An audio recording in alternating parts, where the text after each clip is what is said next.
Michel Sibony, ce qu'on entend dans votre voix, c'est qu'Israël est aujourd'hui seul responsable de l'escalade actuelle, le Hamas qui tire des roquettes quotidiennement. Les chiffres parlent quand même. Oui, Ça veut dire quoi tirer des roquettes? Quelqu'un a donné une excellente comparaison sur un texte, c'est Julien Salingue, il disait une femme violée qui se débat à coups de pied, on ne lui reproche pas d'envoyer des coups de pied.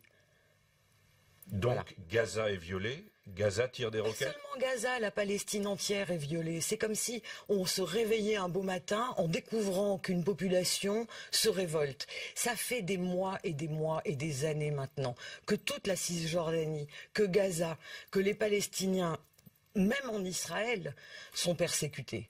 Et je crois qu'aujourd'hui, on est dans une situation où on peut le dire en pesant ces mots.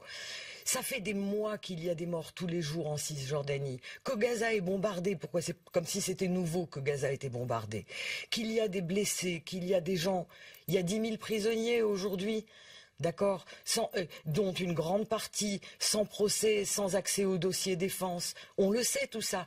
Personne ne le dit et tout d'un coup on se réveille un beau matin parce qu'une partie de la population palestinienne se révolte. Mais aujourd'hui, on a à Jérusalem-Est une grande levée de révolte. On a la Cisjordanie qui est bouillonnante d'après les camarades ou les militants qu'on peut interroger là-bas au téléphone. C'est ce qu'on entendra également dans le prochain journal. Oui. Michel Sibony, si on raisonne par l'absurde, quel intérêt a Israël aujourd'hui à tuer et blesser des milliers de civils devant les caméras de télévision du monde entier?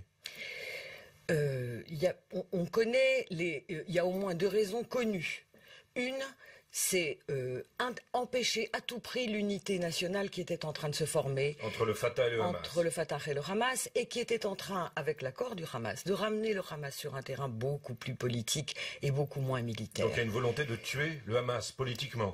Il y a une volonté de l'affaiblir, parce que de toute façon, ça va affaiblir aussi l'autorité palestinienne.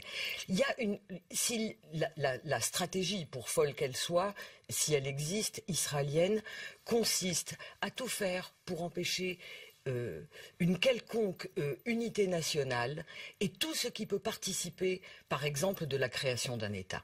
Et ça se voit dans de multiples domaines. Mais dès qu'il y a possibilité d'avancer, les négociations, par exemple, c'est aussi un des éléments de cette stratégie.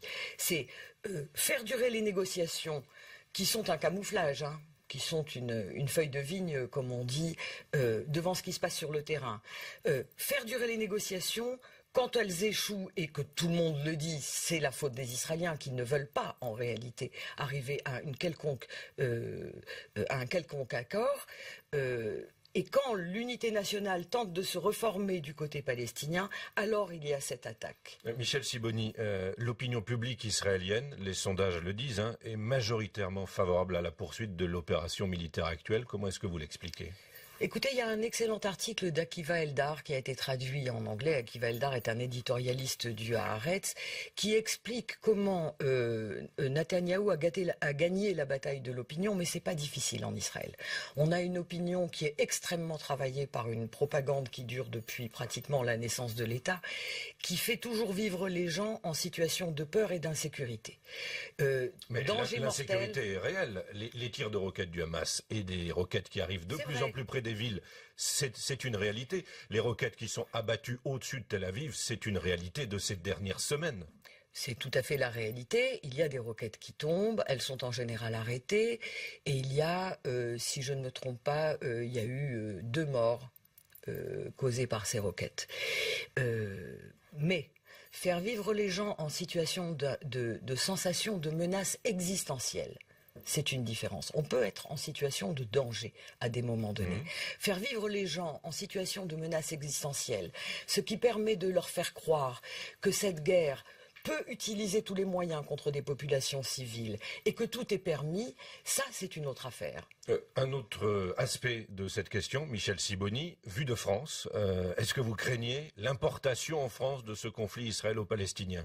On a vu des débordements lors de rassemblements, est-ce que c'est à craindre? Écoutez, le terme importation me paraît comique aujourd'hui. Je crois que nous sommes dans une situation où Michel Warschawski, qui est un vieil ami et un anticolonialiste israélien, quand il parlait de recolonisation du monde et de guerre permanente comme mode de modalité du pouvoir d'aujourd'hui, chez les néoconservateurs, je ne comprenais pas très bien ce qu'il disait. Je crois qu'aujourd'hui, je commence à comprendre. Il y a un mode de gestion des sociétés qui se fait par la peur, et par le sécuritaire.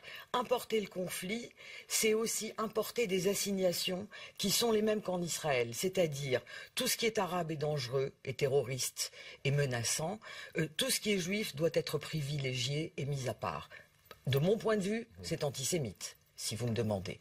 La seule chose qui peut protéger les juifs dans le monde, c'est de faire d'eux des gens comme tout le monde, c'est-à-dire soumis à la loi. Et d'un mot, est-ce que les événements actuels à Gaza alimentent un nouvel antisémitisme en France?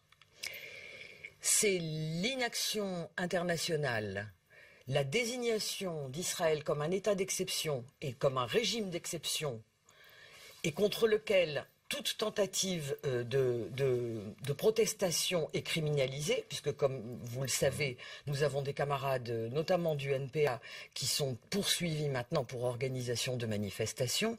C'est ça qui est dangereux pour répondre à votre question. Merci Michel Sibony, vice-présidente de l'Union juive française pour la paix.